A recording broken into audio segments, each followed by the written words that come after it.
Ladies, welcome back to the Feminine Mystery. Today we're going to be talking all about how to be financially mysterious. How to really make sure that even when you're living this luxury lifestyle and you're really enjoying the best, how are you going to keep that private so that you can start to insulate yourself from things that may happen to you if you were to be out and about, feeling like having people feel as though you're flaunting and showing it off and rubbing it in their faces. That's really just not a winning strategy in today's world. So what I'm going to be talking about in this video are ways to be more discreet, ways to make sure that even though you're not compromising in the standard of lifestyle that you want to live, that you still have some level of privacy when it comes to your finances, your money, and especially future plans surrounding money. So if this sounds like a video that's going to be interesting for you, then please feel free. Let's, dive in. Now, first things first, always choose boundaries over people pleasing. One thing that I think is incredibly misconstrued is that we often feel like we need boundaries when it comes to men. We need boundaries to address what we will and will not talk about with a man, what we will and will not, do. Things that, maybe there's going to be a man who expects something or wants to know something, and you want to understand, okay, how am I not going to address this? But often the Achilles heel, especially if you're a girl's girl like I, sometimes am and was for a long time, is you feel very comfortable sharing with other women, especially in the context of female friendships. That said, when you are among groups of women, there can often be these very interesting dynamics, right? It can almost be like you are in line, everybody is sharing something, and then suddenly it's your turn, and you feel like you have to share as well. And that is really where I feel like most of the trouble starts. Because the reality is, a lot of men are just not that curious, not that nosy, and not that neurotic as a whole. They really don't ask a lot of questions, a lot of critical questions, or pick things apart, turn them over into their mind, and try to see what they mean. But other women will do this a lot, and that is why it's so important to actively choose to have boundaries, especially in your female friendships. Now, I am not telling anybody to miss out on female friendship. I really think it's a beautiful thing. It's delicate, it's beautiful, like an orchid, and it's so special when you have it. That said, you do have to go into it ready to have boundaries with what your friends can and cannot ask you, with what they are and are not, comfortable discussing with you. And over time, you can really, push more and more with those boundaries to carve out your financial life, to make it such that, you're not talking about the price of things. You're not talking about brand names if they're not necessarily acquainted with fashion and already know. They're not, able to say to some other third party, maybe somebody that you don't have as close as a relationship with, that you told them X, Y, or Z. Because that's how news starts to spread around. That's how gossip starts. And that's how you can become a bit of a target for people who may not be your immediate friends, but maybe friends of friends, more of those weak ties, because those are the people who are going to start to have the evil eye to you. Those are the people who are going to be a liability. You never know who your friends are, who those friends that you have are connected with. So having boundaries, even if you trust that person, is a way to start to be preventative. Now, the next thing you want to start to do is to only share news in the past tense. This can also be something that is really difficult, especially when we're genuinely excited about things and we're just an open and uninhibited people. If you're a young woman, especially, you just might not have as many inhibitions as somebody who's a little bit older, who's gone through some things might have. You might just be really open, really willing to share. And this is one of those times to be mindful, to just take a step back, especially when you really care about something, you want it to go well, and you're really excited for that thing thing to happen. Because at the end of the day, as much as I wish, things were just love and light out here, if you're spiritual, you understand what I'm saying. The consciousness of the world is just not that high. There are not that many people who can look at somebody who has something that they want and genuinely feel happy for that person. That's why every time like you're on social media and somebody is posting about something really good that's happening to them, regardless of whether or not it's true or it's not, you have people in the comment section saying, oh, don't worry, it's just social media, people's lives aren't like that, they're not really that happy, blah blah blah.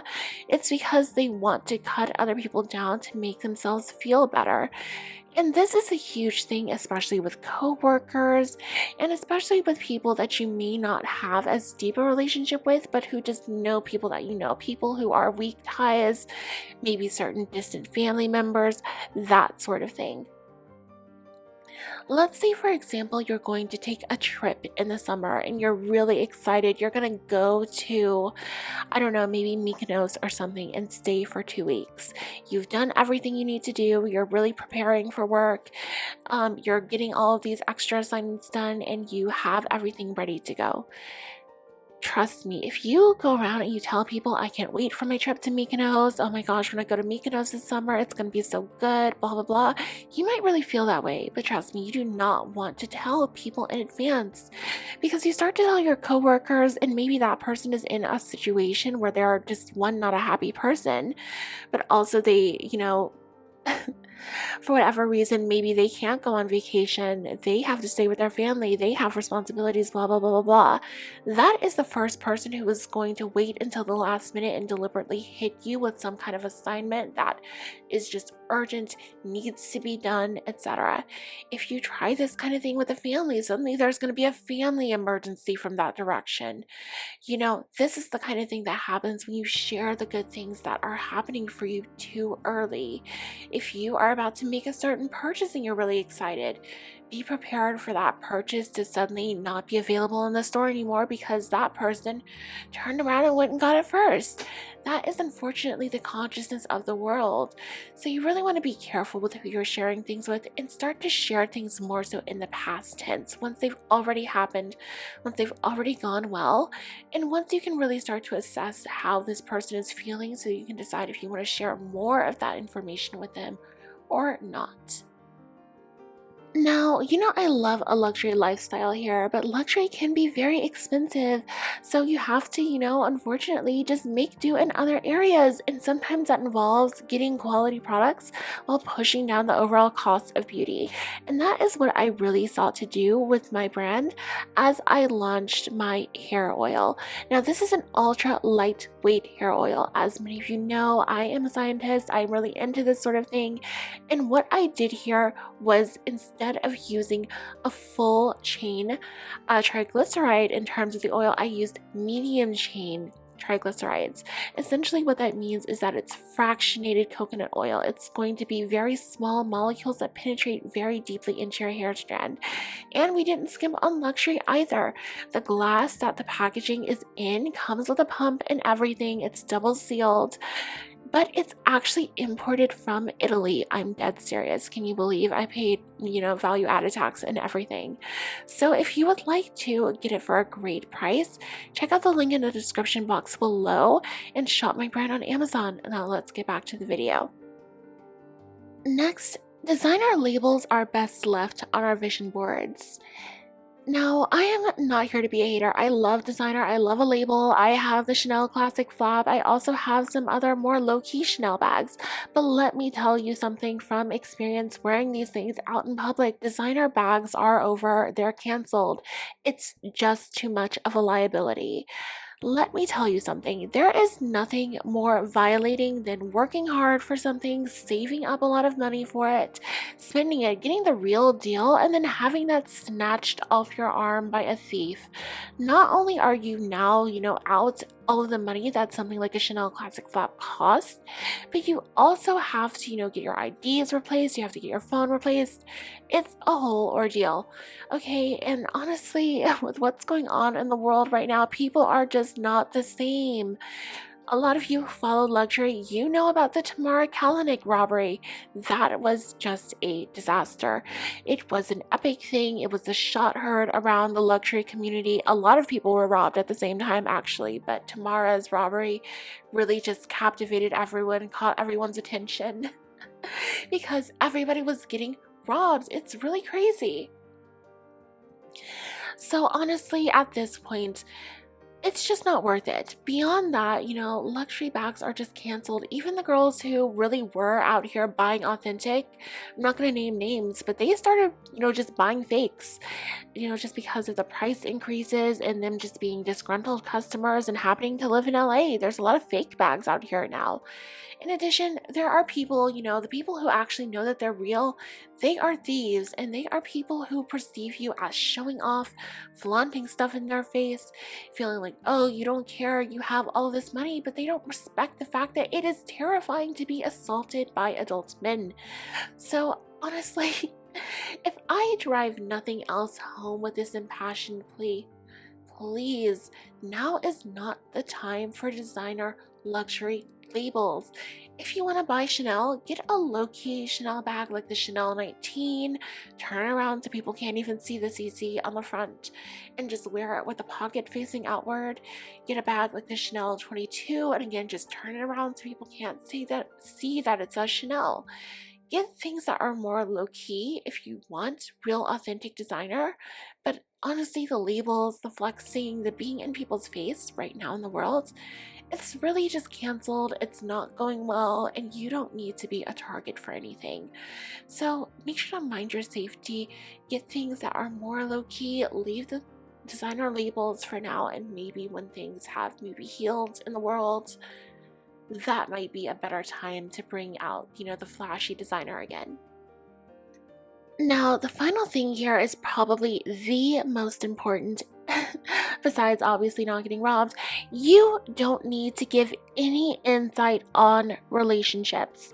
And when I say any insight, I'm particularly talking about the finances. All right. One thing that is so beautiful yet so tragic, especially with women of color, is that you often have like this spirit of generosity. When you discover something, you can't wait to sing it from the rooftops, to tell everybody, to, say, oh, okay, I'm done with all these dusties. This is how I got my provider, blah, blah, blah, blah, blah. I don't pay any bills. He buys me everything. He buys me Prada and Fendi. Look, do not comment on the finances of your relationship at all. And if you are going to comment, lie. But if you don't, if maybe you're a very honest person, you don't want to lie, you don't want to, deceive other people, just decline to comment and just say that it's private. You don't want to be telling other people all of this stuff, because as I have talked about on my channel, and I will talk about more so in the future, women are the key to getting the best quality men, and relationships are not necessarily forever. Now, why this matters so much is that, okay, you're with this guy right now, he's doing all these things for you, but what are the women in his life saying? What are the women in your life saying about this? If they are, not to be mean here, but ugly and bitter, let's call a spade, especially, or maybe they are just not really doing well emotionally, they perceive themselves as not able to get what you have, they are going to, again, just like the other people, try to cut you down. So there will become all of these narratives about how you are a gold digger, how you are using this man, how you are, maybe tricking him in some way, or you may be like an SW, have a past as an SWR, or being on OF or something like that. All sorts of nasty rumors come up. Beyond that, even if that isn't the case, you have to understand that this man that you are with, who is maybe your boyfriend or your husband, is also somebody else's son. Okay, he has a mother, he has aunts, he has cousins who are women, he has sisters possibly, he has maybe female friends, female colleagues, he has all of these people around him, all of these women who are talking about what is going on in his romantic life. And you don't want to be the negative subject of conversation in that narrative. You don't want to make it seem like you're doing something to him or taking advantage in some way. Even if you actually are, keep it private. Keep it to yourself. So if you are in a hypergamous relationship, if you are, dating up, done with the dusties, whatever, that is great. That is wonderful. Put it in a diary, put it in a journal, keep it to yourself. Now, ladies, that's going to be it for me in this video. If you've enjoyed it, then please check out the rest of the videos on my channel, and I will see you in my next one. Bye.